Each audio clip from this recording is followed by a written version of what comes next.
Good morning, good afternoon, good evening, wherever you are in the world. As we are about to host an event which is associated with the Conference of Parties, the 26th convening of the Conference of Parties to the United Nations Framework Convention on Climate Change, otherwise known as COP26. We are part of the Virtual Oceans platform, and we are happy that you are here as we seek to address an aspect of what has been labeled, what has been defined as a clear and present danger to our existence on this planet, not only as human beings, but also the different forms of biodiversity as well. My name is Eden Charles, and I'm the chairman of one of the advisory committee of One Ocean Hub, United Kingdom Research and Innovation. We have decided to be a sponsor of this event simply because we believe that the ocean is life. And when we discuss matters relating to climate change, we must factor the influence of climate change on various aspects of the ocean as we see it today. But you may want to ask, what is One Ocean Hub, of which I have the honor to be the chair of the advisory committee? My dear audience, One Ocean Hub is an international program of research for sustainable development, working to promote fair and inclusive decision-making for a healthy ocean whereby people and planet flourish. One Ocean Hub is funded by the United Kingdom Research and Innovation through the Global Challenge Research Fund, which is a key component in delivering the United Kingdom's aid strategy. It is led by the University of Strathclyde in Scotland, and the hub brings together 126 researchers from 21 research partners in the United Kingdom, my region of the Caribbean, Ghana, Namibia, South Africa, and the South Pacific. The hub also brought together 18 project partner organizations, including the United Nations Environmental Program, UNEP, the United Nations Food and Agricultural Organization, and the United Nations Division for Ocean Affairs and the Law of the Sea. What are we about to discuss over the next 1 hour and a half, 90 minutes? This roundtable session, my dear colleagues, friends, well-wishers, will explore the need for collective UN and global organizations' interventions to build ocean resilience in the face of climate change, using appropriate sustainable mitigation and adaptation strategies for states and the governance of common, and I emphasize, common ocean goods and services. Common, which means they cannot be owned, they cannot be become part of any national jurisdiction. They are common ocean goods and services. And the key question I want you to keep in your mind, my dear audience, all over the world, is how can United Nations agencies strengthen synergies, facilitate, and better deal with climate actions and their strategies and policies? Why are we emphasizing this morning, this afternoon, this evening, wherever you are, the importance of this multilateral, interconnected nature of the UN and other global bodies? Because One Ocean Hub recognized is, and our supporters as well, that notwithstanding bilateral arrangements or other arrangements, as we saw yesterday in that meeting of the G20 in Italy, where the level of achievement was not what one expected, we have to now rely on the wider COP26, this Conference of the Parties, the 26th edition, to see whether or not we could deliver for our planet measures aimed at addressing adaptation and mitigation and climate financing and so on. In our particular instance here, as far as the oceans are concerned, recognizing that the United Nations Framework Convention on Climate Change was negotiated under the rubric of the United Nations, so too was the Paris Agreement and so on. The One Ocean Hub has brought together experts in various fields who will help us navigate, offer solutions and best practices, global best practices, in an effort to address what we are seeking to achieve. The first part of our program will feature presentations by some leading spokespersons, scientists, specialists in the area. Then we'll have the UN bodies intervene. We'll be followed by a discussion, and then there'll be responses based on what you may want to ask. And we request that you, as it were, seek to put your questions or comments in the chat feature, and then we will follow. Now, I have said more than enough that I should say as opening speaker, as chairman, and I now wish to invite Dr. Shan Rees, Associate Professor of Social Ecological Systems of the University of Plymouth to address this topic of strengthening ocean resilience through interaction with UN bodies and so on. Shan, let's hear from you, please. Great. And can you see my screen there as well? Yes, we are seeing your screen. Lovely. Okay, well, thank you very much for the invite to speak today. It's a huge privilege to be able to speak at this event and give you some initial thoughts on the academic and applied perspective of ecosystem services and climate change. So as you are well aware, and why we're all here, is that nature provides us with everything we need to both thrive and survive. And this is one of the original figures from the Millennium Ecosystem Service Assessment that I always like to show, because it describes how life on Earth, so that is all of the biodiversity, it actually functions to make available a series of ecosystem services.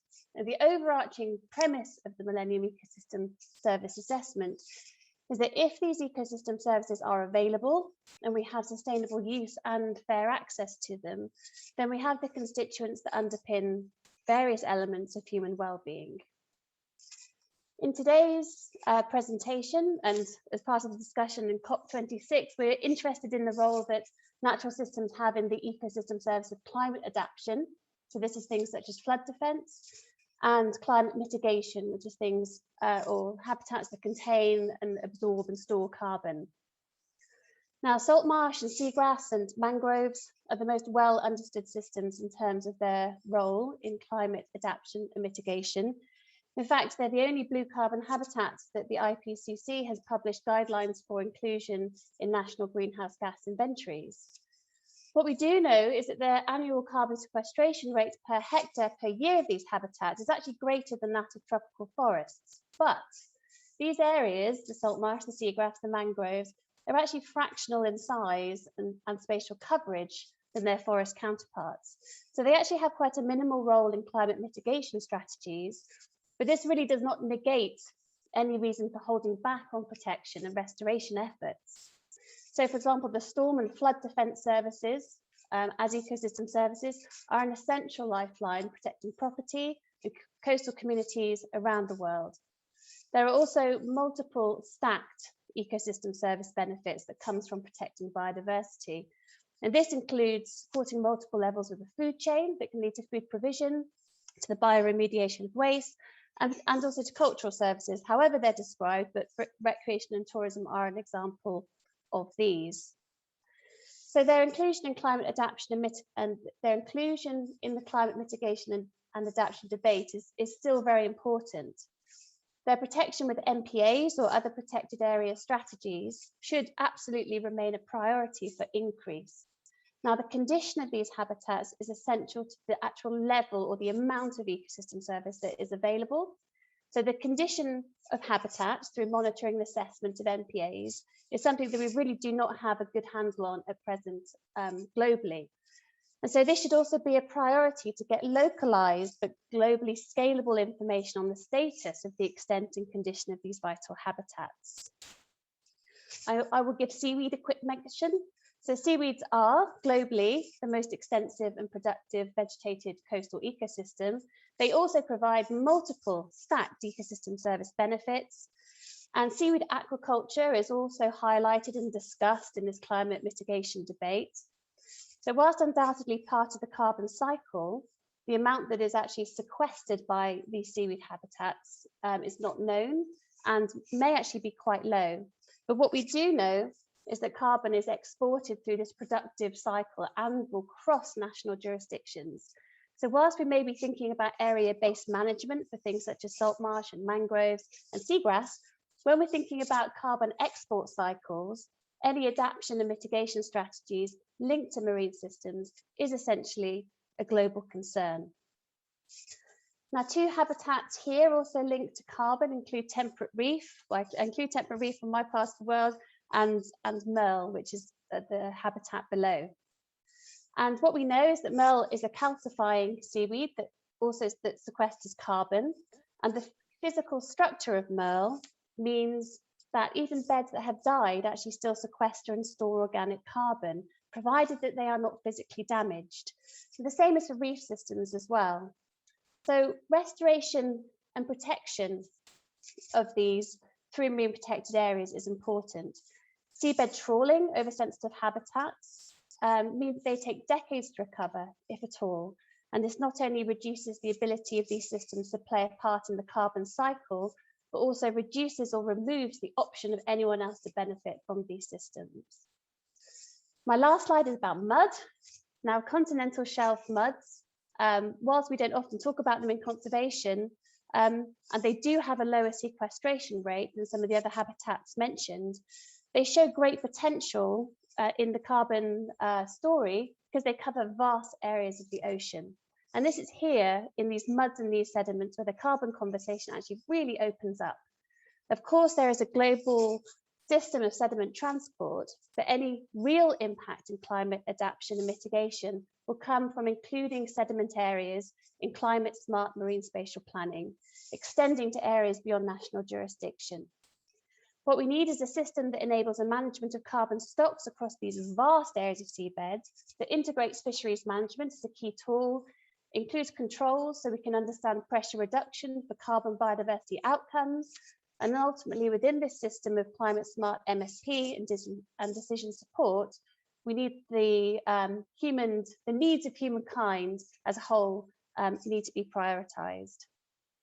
So my last slide is just two publications that we have contributed to and that summarise much of the evidence that I've just presented to you.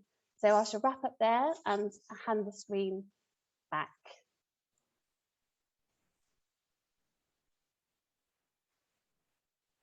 Thank you most kindly, Sean, for your very important presentation looking at adaptation and the importance of spatial planning and the effects of climate change on the continental shelf. It is so important to states within 200 nautical miles national jurisdiction, beyond 200 nautical miles becomes the area which is part of the common heritage of mankind.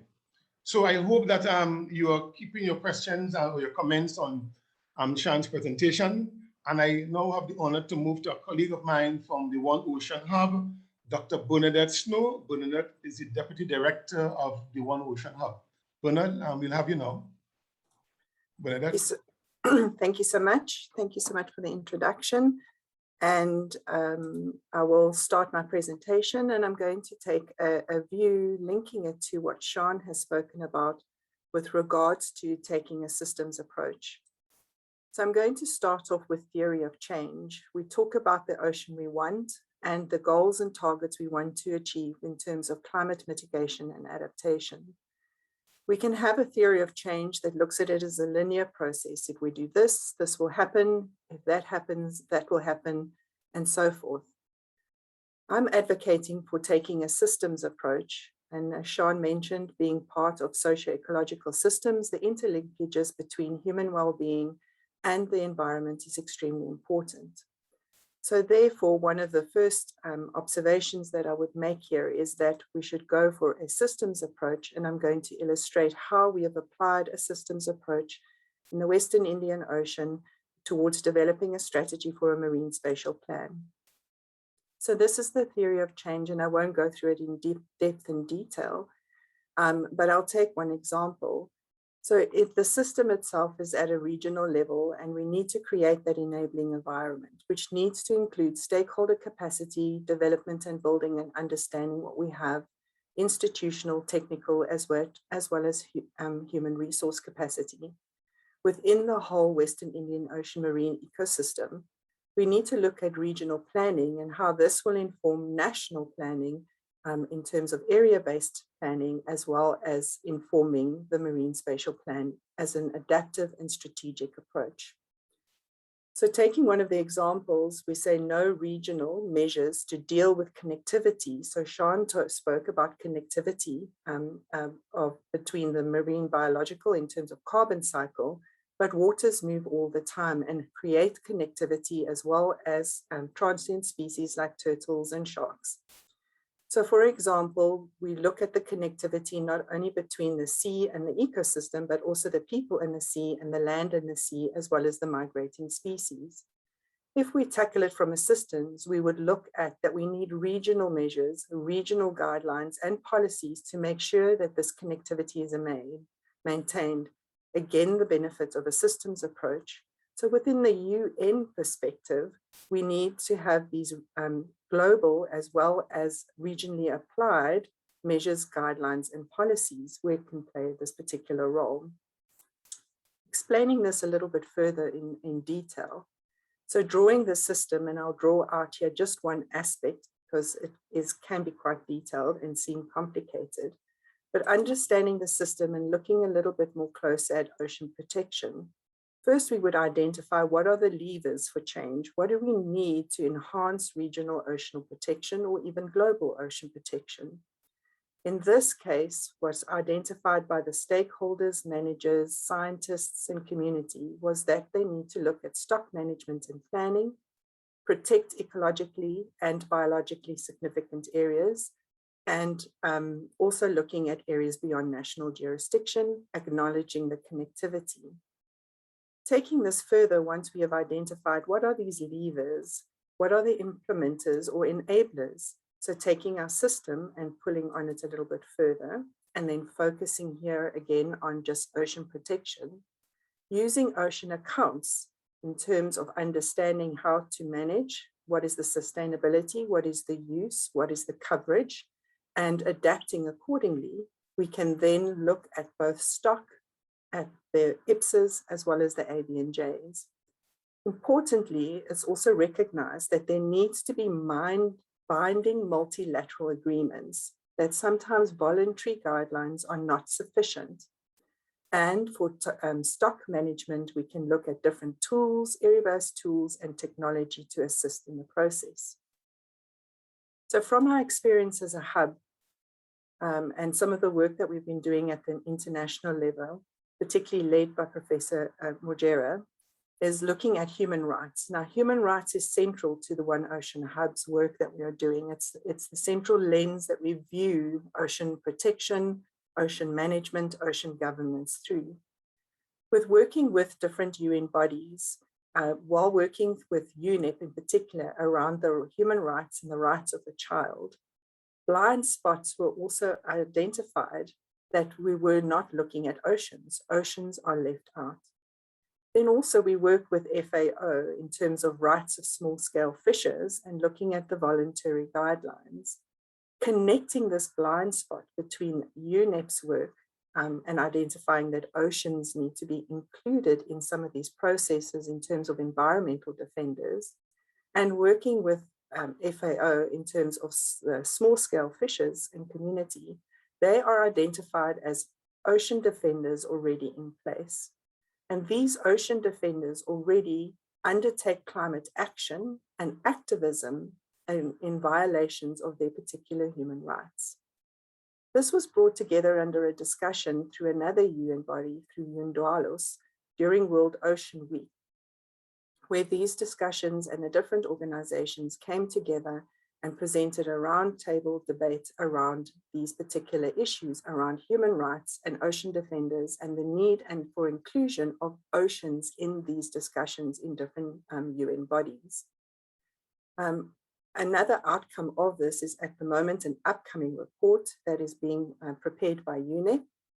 There is no date, but what it will look at is this notion or the ideal of ocean defenders as these environmental defenders of the ocean space, and mapping out the different mandates of the UN bodies to achieve this going forward. So what are the key messages in terms of the role of research to policy to impact? First of all, the role of a researcher could be as a neutral science policy broker. We also bring innovation to the table with new and innovative and different approaches of engaging with stakeholders. One of these will be presented at another session in the COP26 program as an event later on in the week, is looking at empatheater. This is a critical space where we can negotiate and resolve conflicts using arts-based methodology. And also through our research, it's not only these different tools and processes bringing in transdisciplinary work, but it also allows us to look at how we can work across scales from UN agencies down to communities and from communities into UN agencies. We also have the opportunity to identify these blind spots or missed opportunities for collaboration and working across the different UN mandates. It also allows us to bridge this international and local level, which is really important, and taking it from there. I'm actually going to leave with these key messages, and I'm looking forward to the debates and the discussions going forward. Thank you very much.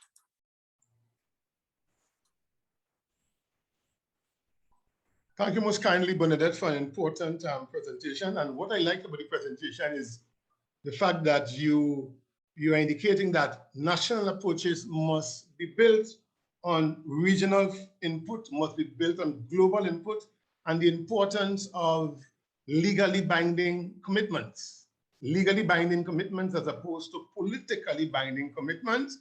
And legally binding commitments would also bring to before the issue of implementation.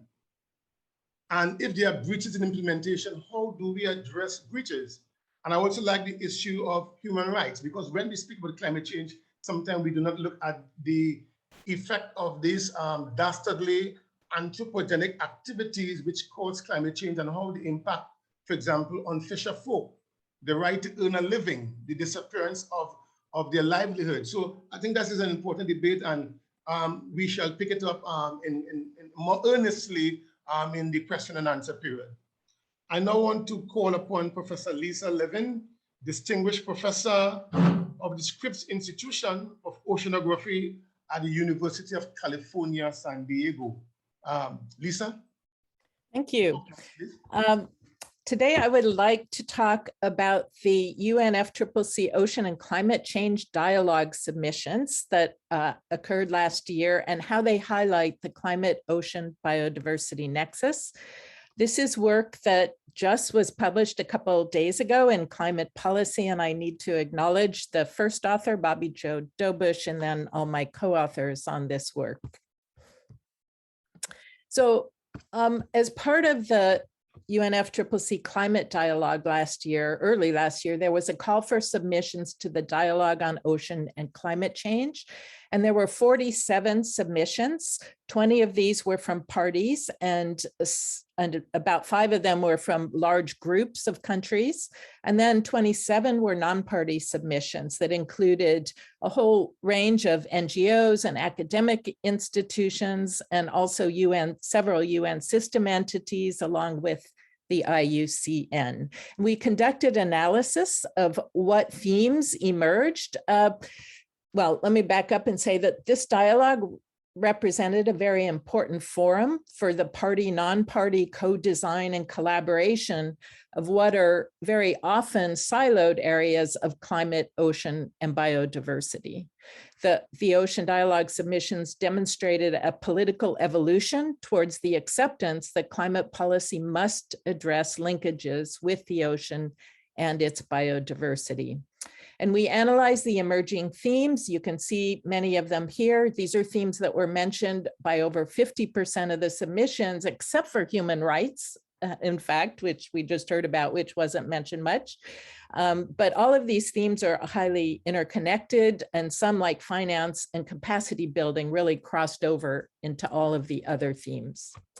There was very broad recognition of the impacts of climate change on the ocean and marine ecosystems. You can see warming, ocean acidification, sea level rise got a lot of mentions, but so did flooding and impacts on coral reefs and mangroves and species migrations. Almost all of the submissions mentioned ocean management for biodiversity in some capacity, ecosystem resilience, biodiversity protection, ecosystem-based management, MPAs, and marine spatial planning, and more. And these all involve many different types of UN agencies that I've depicted over here on the right.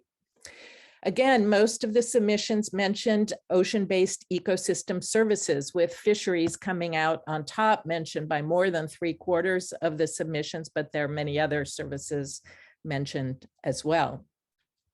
Over 85% of the submissions mentioned greenhouse gas sinks and nature-based solutions, including blue carbon. And again, these involve many different agencies to allow these to be considered. And science featured prominently in the submissions. There was a lot of mention of scientific research, the IPCC special report on ocean and cryosphere, and ocean observing and monitoring. But some of the other science assessments were not mentioned much, and there's clearly a need for coordinated science assessments. The IPBES report and got about 30% mention, and the World Ocean Assessment was only mentioned by 2 submissions, despite the goal of having this assessment influence policy. So we need more coordination of the sort reflected in the recent IPBES IPCC joint workshop on biodiversity and climate change. And one question is whether these different assessments and under the auspices of maybe the decade and UN agencies can come together as an intergovernmental panel on ocean change. This has been proposed by Françoise Guy and others. There was a broad call for multilateral interactions among agencies and instruments, and you can see mention of all these different UN agencies that you'll be hearing from in this session. But the truth is that the policy instruments that underlie these UN bodies are very siloed.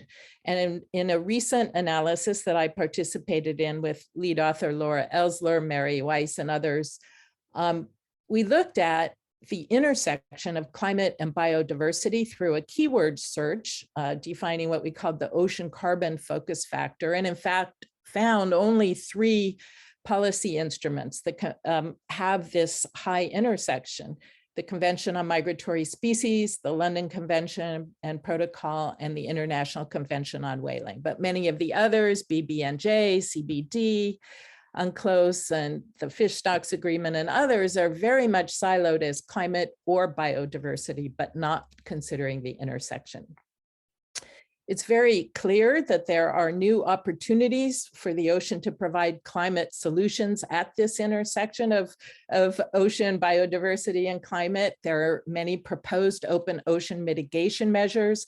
There are climate smart spatial planning and MPA design, and climate smart fisheries management that, to actually be carried out, will all require the involvement and coordination of many, many different UN bodies. So I'd like to close by simply suggesting that to implement strong stewardship and good governance of the blue planet in a disrupted climate, the UN agencies will need to work together, and they'll also need to work with scientists, including a variety of scientific networks, such as those I've shown here, and hopefully the UN Ocean Decade can help with this. And I'll stop there. Thank you very much.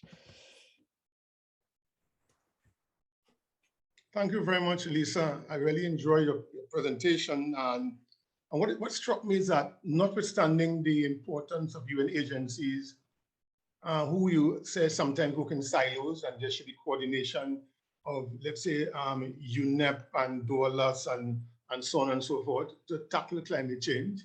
You also referenced very early in the presentation the importance of civil society involvement in all the submissions which were made, and that's critical. That's very critical. I also like the fact that you dealt with capacity building and finance. Very, very, very, very important, especially for developing countries, who sometimes lack capacity, and because of lacking capacity, they are unable to implement either politically binding commitments or legally binding commitments, and very importantly, the issue of climate finance. So I believe your presentation leads us very nicely, succinctly as well, into the other part of our program where we hear from legal bodies, UN bodies, which have a role to play in this particular issue of climate change and the oceans. And I'm going to put on Joanna, Dr. Joanna Post. Joanna is Program Management Officer for Research and Systematic Observation of the United Nations Framework Convention on Climate Change Secretariat, a very critically important portfolio. Joanna, let's hear you, please. Thank you very much indeed, Eden. It's a pleasure to be here with you virtually today. I'm actually sitting in the COP venue, and so very much involved in these very important negotiations here in Glasgow. I am actually, during COP26, the acting manager for the Collective Progress Subdivision here at the FCCC Secretariat, and we are a cross-cutting team supporting science policy interface in the negotiations, coordinating the global stocktake, and importantly for our discussion today, supporting and coordinating the ocean climate work in our process. Ladies and gentlemen, at COP25 in Madrid, parties under the UNFCCC accepted the science on the ocean and cryosphere as outlined in the IPCC special report on the ocean and cryosphere and the changing climate, which had just been released that year. Parties then considered in Madrid in end of 2019 the action that could be taken. And so at COP25, parties mandated the sub-chair to hold the Ocean Climate Change Dialogue to consider how to strengthen adaptation and mitigation action under our process. And as Lisa very nicely pointed out, she did the analysis of what was discussed there, but I want to talk a little bit more about some detail that applies very much to the conversation we're having here about strengthening cooperation and collaboration across the UN. The informal summary report from this dialogue was made available by the subs to chair from our process earlier in this year. And I encourage you all to take a look at that summary report, which has some key messages from the dialogue. But one of the 4 discussions at the dialogue, which actually took place last year, early December, was looking at how to strengthen cooperation collaboration among relevant UN bodies on the ocean and climate change. Parties and non-party stakeholders, it was a wide range of engagement, but everyone agreed that adaptation mitigation measures for ocean systems should be aligned across ongoing action across the UN, providing a framework for collaboration and coordination. And this, of course, as Lisa showed, we don't want to work in silos. We want to build synergies, complementarities, collective efforts. We're all part of nature, of Mother Earth and her beautiful planet. And the separation of different topics, climate, ocean, biodiversity, is of course an artificial one that we as humans have created. But in order to address the challenges of climate change, these silos need to be broken down. But we all know that no one can do everything. Oh, no single person can do everything. But there's an urgency for mainstreaming of coherent action across biodiversity, ocean and climate change agendas. Ocean action is climate action, is biodiversity action. Discussions at the dialogue last year and highlighted in the summary report show, among other things, that at the UN level, there's an urgency to strengthen cooperation and linkages across relevant frameworks and agreements at the international, at the regional level. While at the national level, there's opportunities that could be achieved through supporting countries and for countries themselves to coordinate their action and reporting under the various and large range of processes and conventions across the UN system. So specifically under the UNFCCC and under consideration at this very important COP in Glasgow, there's a number of ways forward that were identified at the Ocean Climate Change Dialogue, as well as discussed at an informal consultation, which was held in June by the Chilean and UK COP presidencies. And some of the points raised for consideration are the following. Firstly, of course, to recognize the importance of strong ambition, strong climate change ambition, a reduction of fossil fuel emissions to protect the ocean and its ecosystems, as well as to recognize and understand all that the ocean does for us. There was also a need to strengthen ocean action under the UNFCCC process itself. So that means including a joined up inclusion of ocean-related adaptation mitigation action under all relevant work streams and constituted bodies. We have a very complicated process, but streamlining ocean under that process would go a long way to move us forward. And also, as I mentioned at the beginning, our team has coordinated the global stocktake, and there's a place there also for the ocean to be considered. As well as after last year's Ocean Climate Change Dialogue, a number of parties are requesting this a regular ocean climate dialogue under our process. Another third point for consideration is that, as I mentioned, the strengthening of ocean climate action or ocean climate biodiversity action at national level, and for countries to communicate this under our process. They communicate this through nationally determined contributions and through national adaptation plans. Developing country parties, of course, need the support to implement action on adaptation mitigation. So there's obviously a recognition of the need to strengthen financial and other support and align international finance to support ocean climate action, climate finance, ocean finance, and vice versa. And last but no means least, and setting the stage for my dear colleague Vladimir, who's speaking after me, the importance of science, recognizing the vital work of the UN decade in this matter, the need two sides, to strengthen research and systematic observation of ocean and of coastal zones, in parallel with strengthening scientific underpinning of the action moving forward. With that, I would like to close. I would like to thank you very much. I wish everyone who in Glasgow a safe and successful COP, particularly those of you visiting the Virtual Ocean Pavilion, and I stand with you to connect everyone on the importance of connecting together on our incredible blue planet. Let's build forward bluer. Thank you very much indeed. Thank you very much, Joanna, and for your good use of the time as well. I think, again, the common denominator, the common thread that is coming through is the need for coordination and coherence. I recall when I used to be at the UN, we spoke about the UN delivering as one. And I believe what you have said is encapsulated in that phrase, that there need to be deliverables across all UN bodies to address climate change, and the importance of follow-up. Last year's Ocean Climate Conference should not be a one-off. There should be follow-up. And follow-up is important because the UN itself has called upon states to implement Sustainable Development Goal 14, the conservation and sustainable use of the resources of the oceans and seas, and delivering as one would help us to address this particular matter. But I'm happy that you have very neatly, without dropping the baton, you have passed it on so nicely, so efficiently to your colleague, Dr. Vladimir Ryabin, and Vladimir is the Executive Secretary of the Intergovernmental Oceanographic Commission of UNESCO. And Vladimir is a veteran, and I say veteran not only in terms of the length of his involvement, but the breadth and depth of involvement. So I'm honored to introduce you, Vladimir. Could speak now, please. Thank you very much, Eden. I hope you didn't refer to my gray hair only. Okay, so I would like to say the following. Indeed, Joanna set the stage for the discussion of ocean matters in the COP26.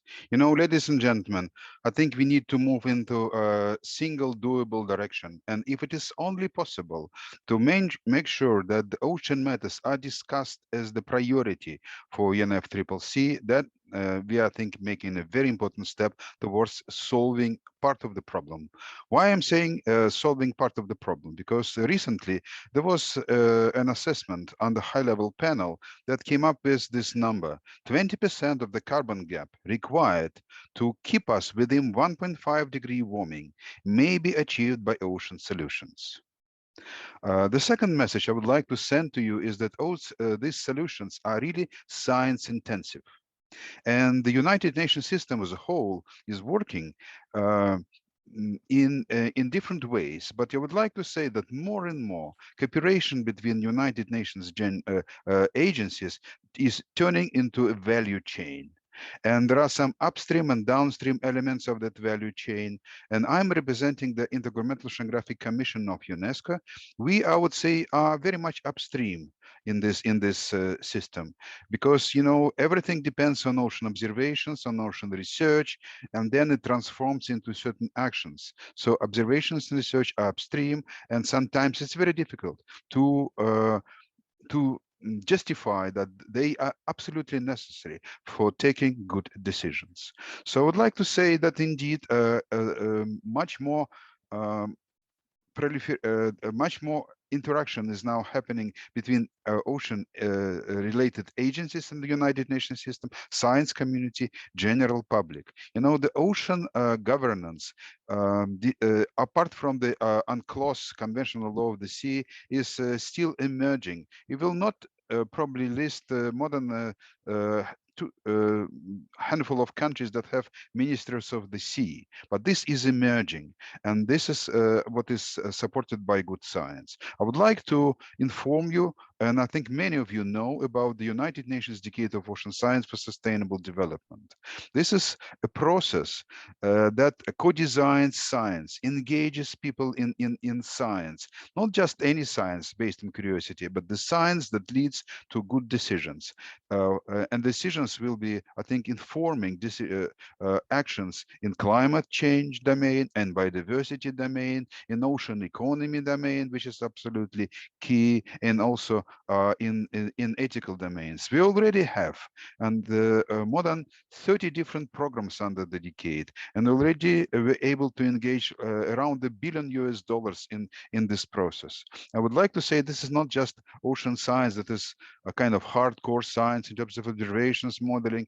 We have some programs that are focusing on the role of, on the leadership of women in the ocean decade, and early career ocean professionals. We have a decade of ocean empathy, and we have also some regional work. So I think now there is at least a platform, and I would like to invite everyone to work with that platform, and because it has elements of co-design, has a forum, communities of practice. So basically, a lot of intellectual power is going now to mainstreaming ocean solutions in the many domains, including climate change domain. So that is basically the message I would like to convey to you. And the great ideas that we heard in the beginning may actually flourish if we combine forces. And indeed, the second and the last idea that I would like to share with you today is the idea that we need to move to integrated ocean management, sustainable ocean planning. It was clearly shown that it's possible to generate 6 times more food from the ocean. I'm pretty sure that Manuel is going to speak about that, maybe not in terms of the numbers, as 40 times more renewable energy on the basis of a relation of data, science, and also finances. So I think already there is a plan of saving the ocean, and that plan actually also has an element of decarbonization that may be really successful if we engage this into maritime special planning and other ways of managing the ocean sustainably. Please go to the oceandecade.org, Ocean Decade in one word, and you will learn a lot more than I was able to say in the time allotted to me. Thank you so much. Thank you, Vladimir, for your intervention. And one of two of the takeaways would be the issue of gender in addressing climate and the ocean, and the involvement of women. And I'm happy to hear that from your vantage point, you're saying that there has been greater coherence and coordination among UN bodies and so on. So one would hope that the coordination and cooperation of which you speak would be demonstrated in tangible action that the fisher folk in the Seychelles or the man in Asia or the Caribbean or Australia who depends on the ocean is able to see how the UN, through coordination and cooperation, is impacting positively with regard to the role of women and children and their being part of the custodians of the ocean. Thank you very much. And again, yes. Yeah, maybe just to quickly respond to Eden, I would like to say that this may be manifested in around, say, 7 or 80 maritime special plan, including transboundary, that is now progressing with the help of IOC around the world, including the areas that you mentioned. Thank you. Always on the board, Vladimir, very well done. And because in the interest of time, I will cease my speech for now, but just to continue and introduce Professor Manuel Baranji. Manuel is a veteran as well, and as a consequence of being a veteran, he's the Director, Fisheries and Aquaculture Policy Resources Division of the United Nations Food and Agricultural Organization. Manuel, let's hear from you, please. Thank you. Good morning, Chairperson. Thank you for introducing me and for bringing the topic of of my intervention today so much into focus. The goal of this event is particularly to discuss how UN and global organizations can help build ocean resilience in the face of climate change. My primary intention today is to reflect on the fact that by ocean resilience, we include the resilience of ocean-dependent communities, which are part of the ocean ecosystem. I would like to remind us all that the Paris Agreement has an adaptation alongside its mitigation objective in a way that does not threaten food production. I would argue that while we are not very successful at mitigating climate change, at least we are focusing attention on it. When it comes to adaptation, I would argue that we are not giving it the attention it deserves. We need to recognize that helping ocean communities adapt to climate change is a crucial step in the fight against climate change. Ocean-dependent communities are not just part of the problem, they are also part of any successful solution. They are the often missed component in the ocean picture. We have a great opportunity ahead. As well as entering the decade of ocean science for sustainable development, 2022 is the International Year of Artisanal Fisheries and Aquaculture. The small-scale fisheries sector produces about half of all the fish we consume, and without it, the environmental impact of our land-based food systems would be much larger. So how do we help small-scale fisheries communities adapt? 3 things. First, by reviewing the applicable institutional and management fisheries frameworks and adjusting them to cope with the changing ocean, including developing co-management arrangements and regional management arrangements. Second, by assisting dependent communities develop livelihood adaptation alternatives, be that sustainably exploiting new resources or providing opportunities for diversification.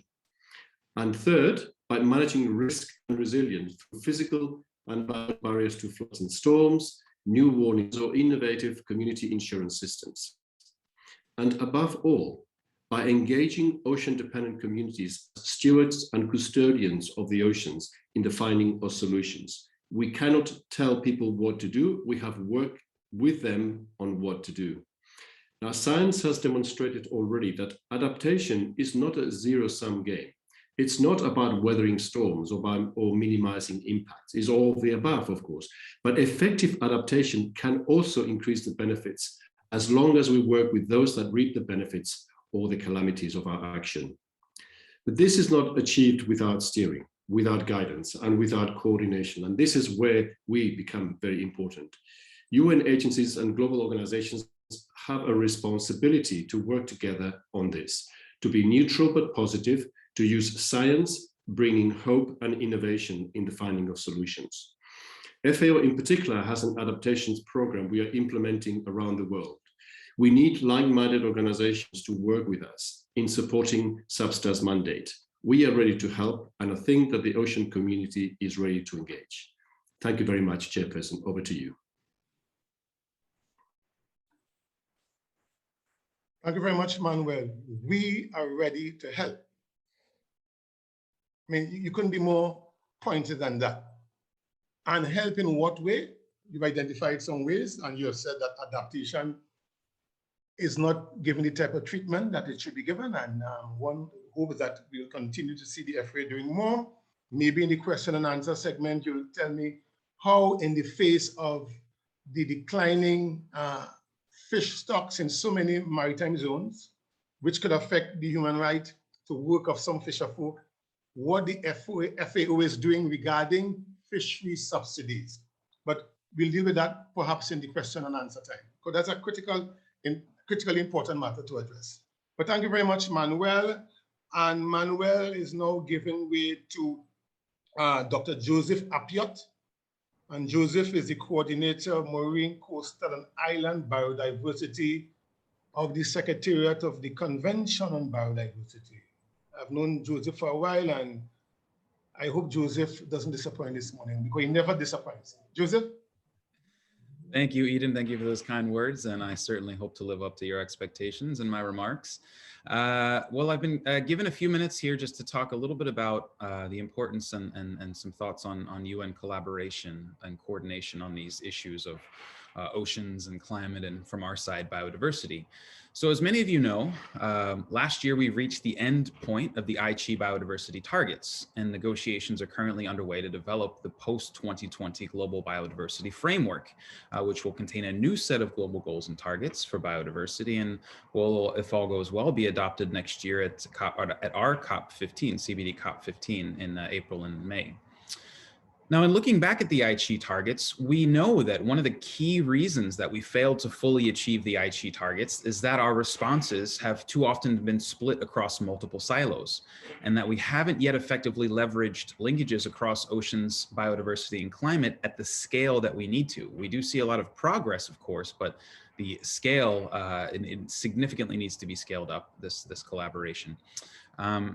But what's important in the sense of collaboration and coordination from our perspective is that we need to focus on collaboration where it's relevant to the mandate of the respective agencies and processes, and especially where the combined attention and the combined competencies of different UN agencies and global processes add value and are greater than the sum of the parts. And finally, where the collaboration can support tangible action. We need to move past rhetoric and simple words and move towards where this actually can support implementation. A great example of the type of a promising issue of collaboration across UN agencies from our perspective in the CBD is on issues like nature-based solutions and ecosystem-based adaptation. So these are areas of work that obviously are centrally relevant to both the UNFCCC and the CBD. A lot of technical work going on these two fronts, and a lot of opportunities for us to scale up our joint work on these issues, and also to input to our respective processes. We have to remember that our respective state parties, the governments that have signed up to these conventions, are the same. But many of them actually can be very easily overwhelmed with following many different areas of work and many different streams of work under different processes. And this is especially the case for small island developing states that often have limited human resources to follow these different processes. So an important question is how can we deliver more streamlined and implementation-oriented support and guidance to the governments rather than exhausting them? In some cases, this can mean joint work. In other cases, it may mean that it's simply best for some agencies to support the work of another agency rather than trying to jump into the issue as well and further confusing and exhausting governments with many more workshops and technical documents.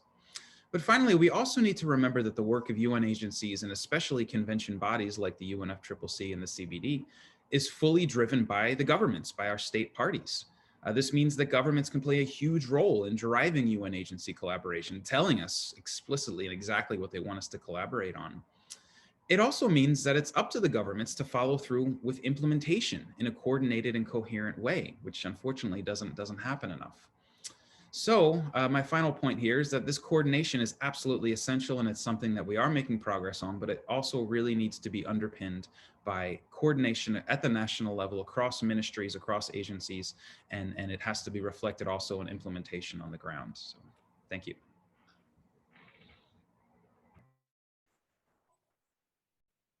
Thank you, Joseph. I said you would not disappoint, and you have not disappointed us this morning. I like the emphasis on the point on duplicity and a plethora of so many UN bodies or treaty bodies. And I recall as a former delegate, the question of treaty implementation fatigue. But if you're saying that there is an element of fatigue, Joseph, and duplication, you tell us as well what the CBD, sorry, is doing in terms of capacity building to assist developing countries implement the obligations under that convention as a means of dealing with adaptation and mitigation of climate change. But I will leave that for the question and answers section because Frederick is ready to run. And Frederick Hagg is the head of the Office for the London Convention and Protocol and Ocean Affairs.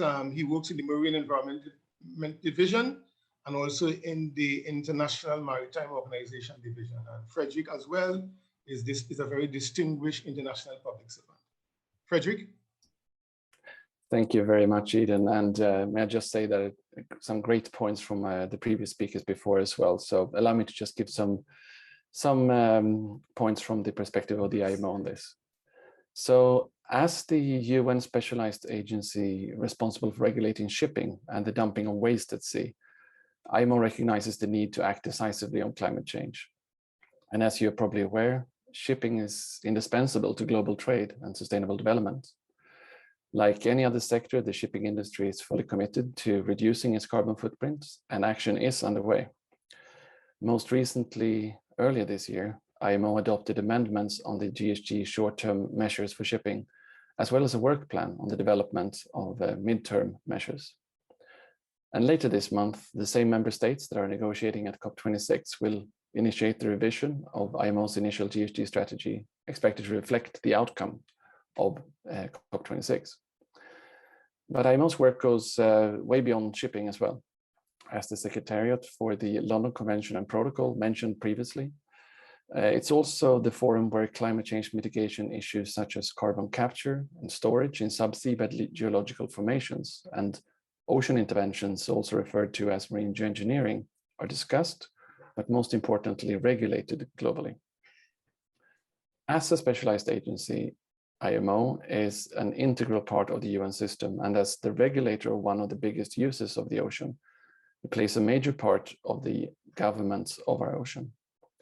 The discussions and decisions that are taking place in one UN agency such as IMO are not taking place in isolation, and there is constant dialogue with the other actors in this field. And the actions that follow from decisions taken at IMO are implemented at the national level by the same member states that make up other regulatory bodies as well as this COP. In this vein, it's imperative that the agreed framework such as treaties, amendments, and regulations also translate into national actions.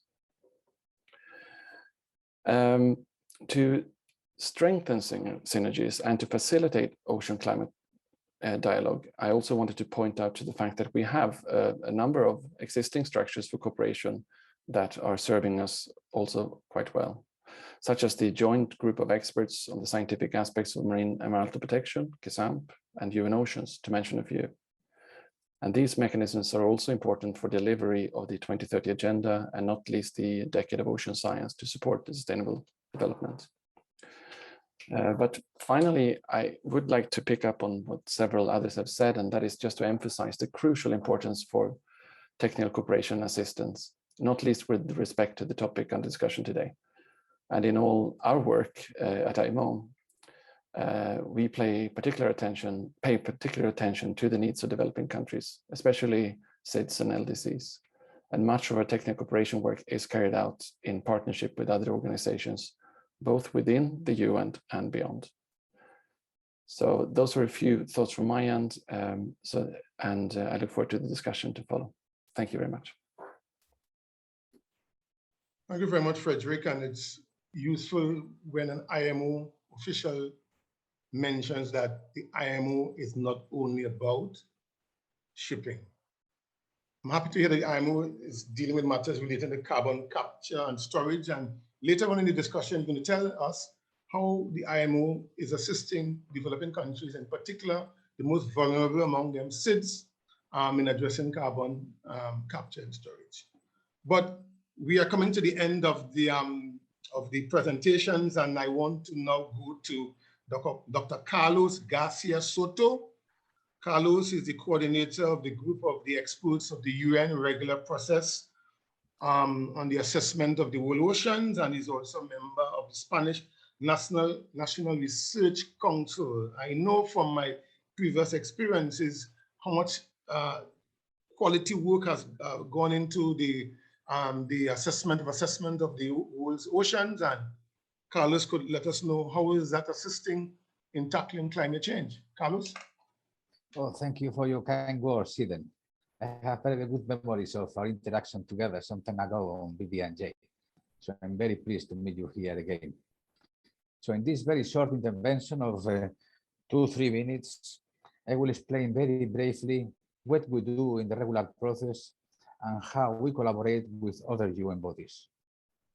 The objective of the regular process is to assess the state of the marine environment, including socioeconomic aspects, and to provide the best available information to strengthen decision-making at all levels. The major output, as you all know, of the UN regular process is the World Ocean Assessment. There has been a first assessment, or WA1, published in 2016. This is a very young assessment. The second assessment, or WA2, has been recently launched in April this year, and now the regular process has initiated its third cycle that covers the years 2021-2025. In addition to the major assessments, WA1 and WA2, the regular process has published scientific briefs or technical abstracts containing the key information of the World Ocean Assessment about key topics. The technical abstracts of WA1 focus on 3 major themes. BB&J, this is the conservation and sustainable use of marine biological diversity in areas beyond national jurisdiction. The second theme was the Sustainable Development Goals, and the third were the impacts of climate change. This answers the question about what we do, but the key question of this panel is how to strengthen cooperation and collaboration among relevant UN bodies. The UN bodies and panels have been invited by the regular process and the group of experts to propose experts for the pool of experts that elaborates the World Ocean Assessment itself. These bodies and panels have also been invited to the scoping exercise that prepares the outline and the content of the assessment. And very recently, we have invited FAO, IOC, UNEP, CBD, IPCC, IPBES, and IUCN to provide their thoughts and their inputs about the scientific briefs of WA2 that we are preparing now. These future briefs that will be finalized by the end of this year will extract the key information of the World Ocean Assessment 2 that is relevant for major programs, like, for example, the UN Decade of Ocean Science, the UN Decade of Ecosystem Restoration, and the Sustainable Development Goals of Agenda 2030. And information that is relevant for major topics, marine biodiversity and ocean climate change. I would like to finalize in the same way as I started. The objective of the regular process and the World Ocean Assessments is to provide the best available scientific information for decision-making at all levels. We will do that in collaboration with all the UN bodies that are interested in this work. And what we hope now, very especially in the context of this COP26, is that this information allows for decisive and urgently needed decision-making at all levels. Thank you, everyone, and I am at your disposal for any question. Thank you very much, Carlos, and for your brevity as usual, but clinical examination of the topic. The issue of the best available scientific information coming out of the regular assessment of the state of the marine environment. So if we are dealing with adaptation, if we are dealing with mitigation, if if we are dealing with coral bleaching, if we are dealing with ocean acidification, which affects the livelihoods, if we want of people, if we want to codify some things into a binding, legally binding treaty, we need to rely on not just scientific information, but the best available scientific information. And I know that is what you all are doing in terms of the regular process of the state of the oceans, and you collaborate and you provide feedback. I remember working with you in the BBNJ days and that sort of thing, and that's important. All right. But colleagues, we have heard from the panel participants as well. And we have heard from the UN bodies, we have heard from others. And now it's time for question and answers. And I have seen some already in the chat, and I've seen some in the question and answer segment. I think one of the first ones I saw, and I'm not being biased here because he might be my countryman, is from Dr. James Hospitalis. And James's question is, what practical ideas do the panelists have for how to join up the silos, whether between UN organizations or public, private, or government civil society organizations? We have said that they sometimes work in silos. A number of you have said, no, there's collaboration and coordination, including what Frederick said, what Joseph said, and what Vladimir said, and so on. But James, Dr. Hospitalis is asking us, what practical ideas do you have in terms of bringing these agencies together to avoid them working in silos, whether the UN, public, private partnerships, or civil society organizations, right? And then after addressing that question, we'll see what other questions or comments are there. Okay, the floor is open, panelists.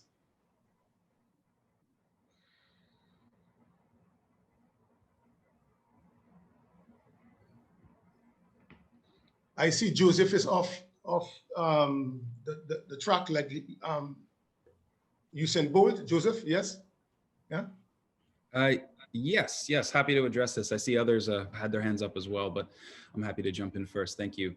Well, I think there's many different ways that this can be achieved, but I think an important aspect, and this was touched on earlier, is the money, is linking the coordination and collaboration or some way, or at least, and especially in terms of implementation, is through the funding mechanisms. So, I mean, speaking in particular with our body, the CBD, and the UNFCCC, there's a lot of opportunities to scale up both in the GEF, the Global Environment Facility, and the GCF, the Green Climate Fund, to instill in those bodies, in the screening criteria and how they're selecting what they're funding and what their priorities are, to instill these kinds of linkages in those priorities, in those funding priorities, and as requirements for the projects that are being funded.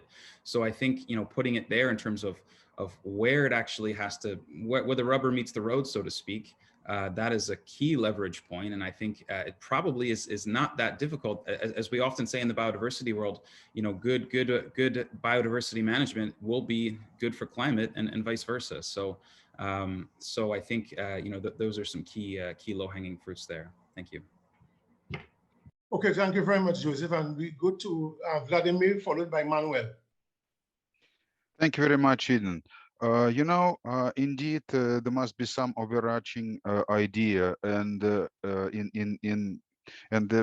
think just stopping the silos is not it's not an idea in itself. It's just a deficiency that needs to be removed. But an idea should be present, and I think there is, significant progress in understanding how we can move forward with a lot of ocean matters, and that idea is sustainable ocean planning. Sustainable ocean planning involves the whole value chain, from science to actions, to policies. It also, of course, should be backed by capacity development and also ethical considerations. So I think we are now on the verge of unrolling a set of ideas of how we can implement sustainable ocean planning. But there is one thing that in that planning that may be also addressing the needs of the world in terms of climate change, because this is also a fantastic chance to reduce carbon emissions and also find other ocean-related solutions related to biodiversity, related to carbon, related to vulnerability and the resilience of societies. So that's the great idea, and I think it is possible, having this idea in mind, to plan activities of all United Nations organizations, bring together science in the co-design process. And I would like to invite you to participate in that, I would say, revolution in ocean science. Thank you. Thank you very much. Vladimir, Manuel, followed by Frederick. Yes, thank you. I would like to comment on that as well. First, to say that the issue of silos is not exclusive to the marine environment, to the ocean environment. The issue of silos applies in all areas of human endeavor. And it is something that is difficult because even the whole structure of the world is into this sort of silos. We have governments, we have ministries, and they all have their own responsibilities. And when it comes to the UN, as my colleagues from other UN agencies know, our member states always try to make sure that we do not extend beyond our mandate. So we are almost forced to operate on that silo manner. But the thing that is very important is that all of us in the UN system know that we cannot operate alone. And so we are always trying to establish the connections that make our work easier and more successful. And as a scientist or as a civil servant, I've always experienced the ocean communities much more ready to work together than in other sort of land-based communities. So I think that the UN agencies work together very well, and we work together very well despite the fact that member countries want to make sure that we extend from our mandates, and that is the cleverness that we have, in trying to find the mechanisms to break those silos without upsetting the member countries who really are the ones that tell us what to do. Muchas gracias, Manuel. Now we go to Frederick.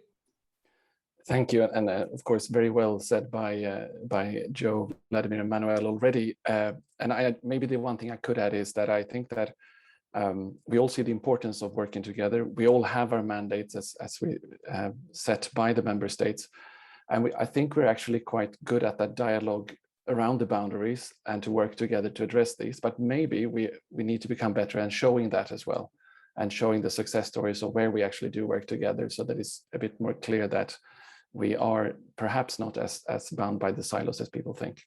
Thank you. Thank you, Frederick. Sean, you have any comments?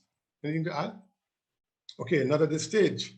But I'm seeing here in the chat section, Julika Tribuket, and I apologize if I pronounce your name improperly. She has something directed to Joseph, and she said, I think reducing duplication is key and should also include reporting requirements. Enhanced synergies on this can and should be well supported by science. Joseph, you're on the witness box now. You want to testify on as to the effect? No, thank you to Julika. That's a fantastic point and something that resonates very well, I think probably with many of us here. Under the CBD, our parties are required to submit national reports. And this can be quite burdensome for many parties to do this. So I wholeheartedly agree that alignment in reporting requirements is absolutely essential. We do have some progress in that vein. We actually, a great example of this, recently, within the past years with our great colleagues at FAO, we were able to better align some of our reporting mechanisms on Aichi Target 6 and on the Code of Conduct for Responsible Fisheries. So we saw very clearly that the elements that Aichi Target 6 on sustainable fisheries was speaking to, that we were missing so much information on in terms of what countries were doing in terms of management plans and reducing bycatch and all of those things. Our FAO colleagues raised the point that, look, they're already reporting on all this information under the FAO, the Code of Conduct questionnaire. So why don't we just make a few little tweaks to what kind of questions we're asking, and we're both getting the information that we both want. So that was a great example of how we were able to sort of seek some alignment across these different processes and also reduce the burdens of countries having to separately report to different processes. Another great way that we're doing this right now under the CBD is currently, as I said, we're developing a post-2020 global biodiversity framework. We're putting more focus now on the indicator work up front. And what we're especially doing there is looking to where there's existing reporting mechanisms and existing indicators already out there. So not creating a whole new suite of indicators, but looking at how we can benefit from the work that is going on in SDG reporting, on FAO reporting, on many other processes, and importantly, tapping into the national statistical commissions and all of this work that's already ongoing, so that we make things easier, clearer for our countries, so that not only can they have more time to focus on implementation rather than reporting, but that they actually can know upfront and across the different ministries have common things that they're going to have to report on. And that again, being a basis for them, not only to work together on reporting, but also work together on implementation. So thank you for that point, Julika. Yeah. Thank you, Joseph. I see Manuel, you want the floor? Manuel?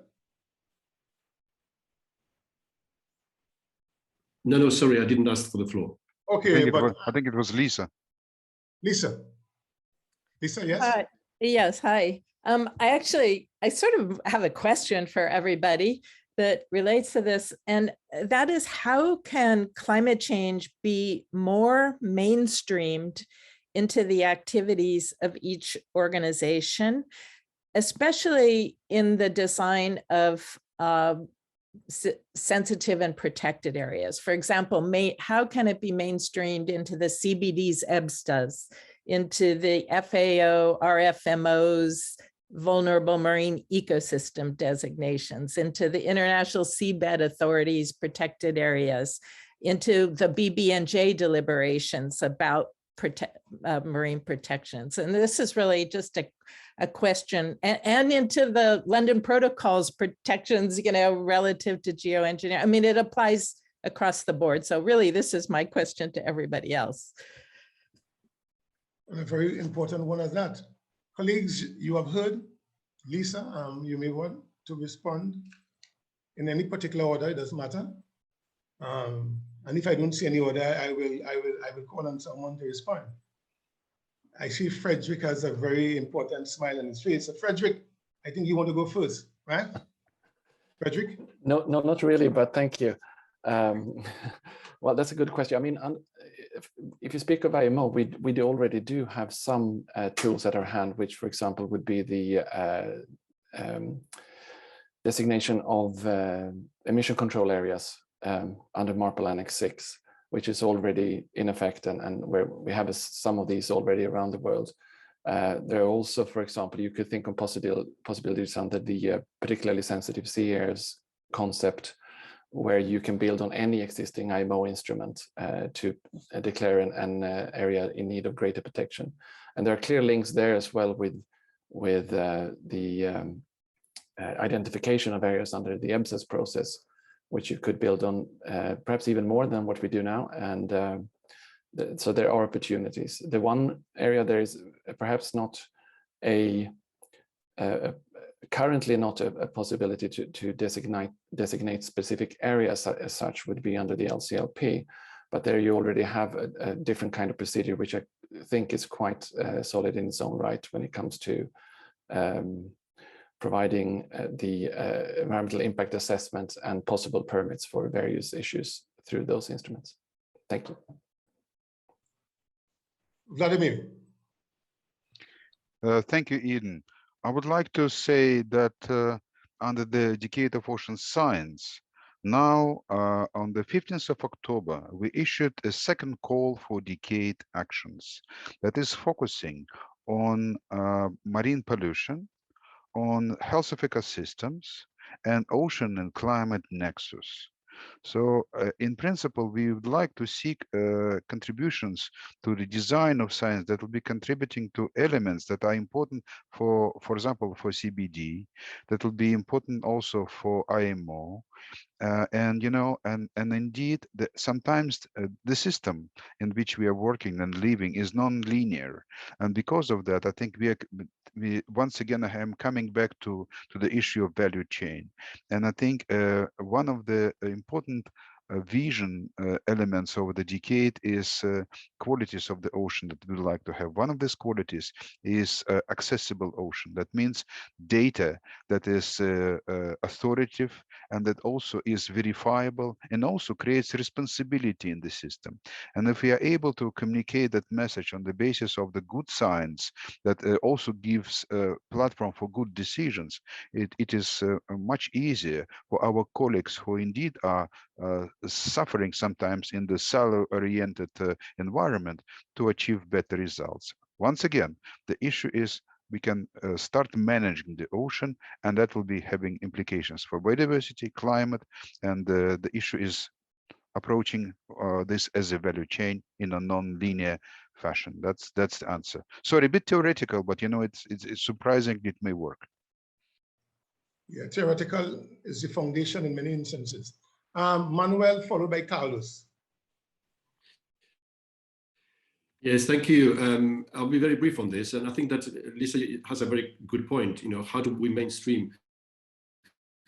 There's so much that we need to make that we're part of. And I think that it was quite important is to make sure that we only mainstream when the point has been made that it has to be included throughout.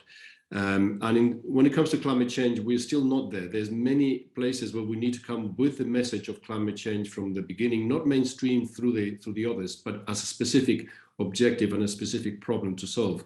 And when it comes to RFMOs or RFBs or any other body that I'm part of, I always bring climate change as a special element. And my message always is, there's no bigger incentive to manage fisheries properly than climate change. You know, if we needed one more, climate change is the best message in terms of understanding that we need to manage resources properly, and so that's our way of mainstreaming it through the management dialogue and narrative. Thank you very much, Manuel. Carlos, thank you. Our main product is an assessment, it's a book. So climate change has been a priority in this assessment from the very beginning. And the proof is that when we are preparing technical abstract or scientific briefs of the World Ocean Assessment that tends to be tremendously big, we're always selecting climate change as one of the major topics. Other important aspect I would like to highlight is that when we're preparing the assessment, the chapters on climate change, we contact the authors of the IPCC, and therefore we have a single voice between what we do in an integrated way, in a more summarized way, and what they do more specifically. And I would like just to connect this question of climate change with the previous one of silos. I'm not representing here Dualos, but the group of experts is like a byproduct of Dualos to some extent. I am aware, and probably you already are, that there is this coordinating place or coordinating meeting called UN Oceans, where all the UN bodies working on the oceans meet regularly or from time to time. So this is an aspect in which the silos are connected and can be a place or a meeting in which common topics, like for example, climate change, that is defining our time and our generation and the future generations can be debated jointly. This is just a vague idea. That means the existence of UN oceans is a very good sign that the silos don't exist or exist less than are thought. And there are places where it's a place where all the voices can be here together, and there can be some interchange of opinions in this aspect of climate change and others. Thank you. Thank you very much. I had a question earlier on, and I said I would come back to it. I want to go to Manuel and the question of climate change and the impact of climate change on fisheries and the declining or the depleting fish stocks in many maritime zones.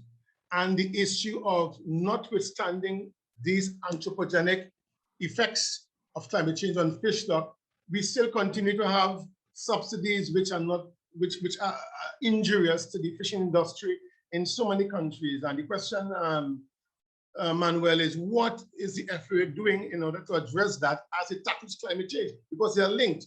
And then I want to go back to Bernadette Snow, my colleague from One Ocean Hub, regarding the issue of human rights and climate change, and what is the hub zeroing on? Do we see that, for example, the human rights of children or women are being impacted more negatively as far as climate change is impact on oceans is concerned? But Manuel, you followed by Bernadette. Thank you. Yes, thank you, Eden. So early on, we were talking about how UN agencies work together, and I mentioned the issue of mandates, and this is quite important because countries expect certain mandates from certain agencies. The issue of subsidies is discussed through the World Trade Organization, so through the WTO.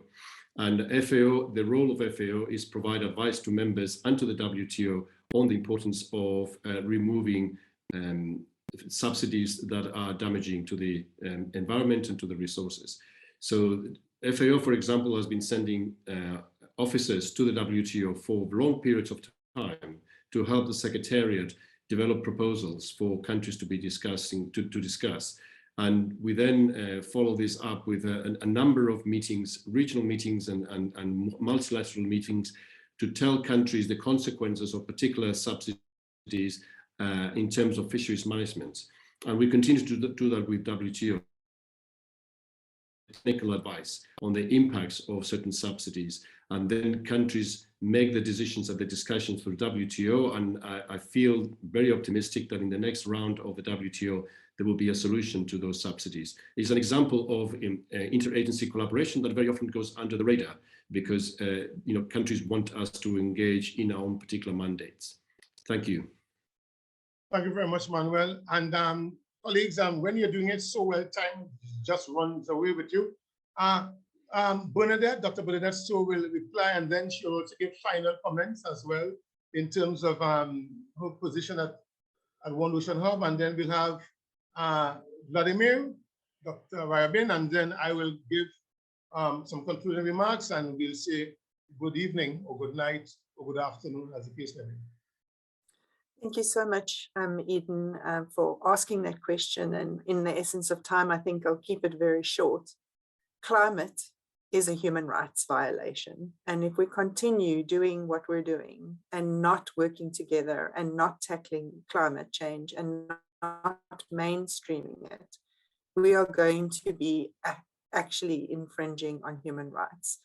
So even as researchers, UN bodies, managers, governments, state coordinators are actually, we're infringing on human rights.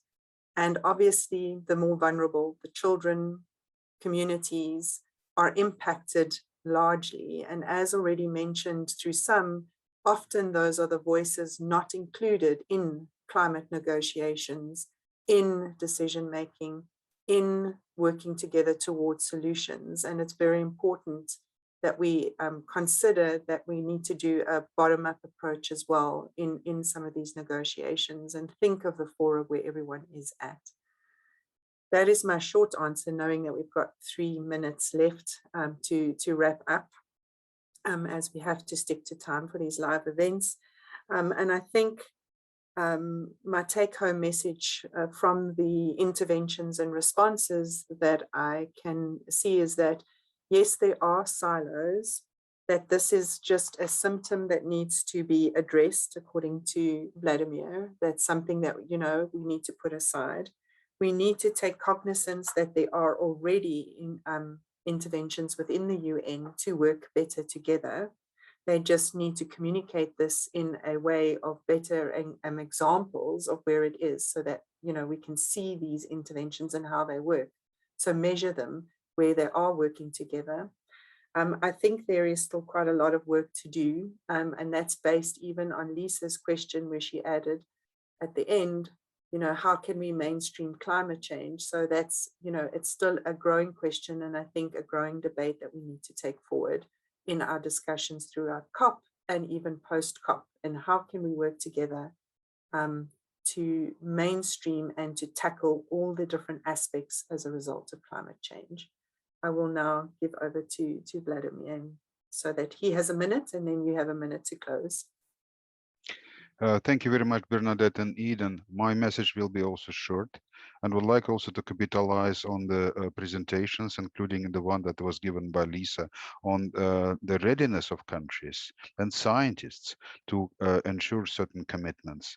COP26 is going to struggle. And I think it's our duty to help COP to find solutions. And ocean is a solution for biodiversity, for climate, for 20% of the carbon gap, and working together on the basis of the inputs of science, managers, upstream and downstream, I think we can make a big contribution to success of COP. And this is what is the message I think we need to take to the negotiators, so they would know and try to also include ocean in the main discussion of the COP26. Thank you. Thank you, Vladimir. Colleagues, participants, wherever in the world you are, it was my honor and privilege to moderate this important dialogue on behalf of One Ocean Hub in my capacity as chairman of the advisory board of One Ocean Hub. I believe the contributions were rich, they were robust, and it allows us to have a better understanding as to how the United Nations, acting through multilateral diplomatic action, legally binding treaties, and other soft law instruments, could achieve its objective if there is sufficient political will of the group of 200 plus. Yesterday, the G20 met in Italy. We are the G200 plus, and we should make a difference as we continue to build momentum in COP26. Good afternoon, good evening, good morning, wherever you are. Thank you for your participation. Take care for now.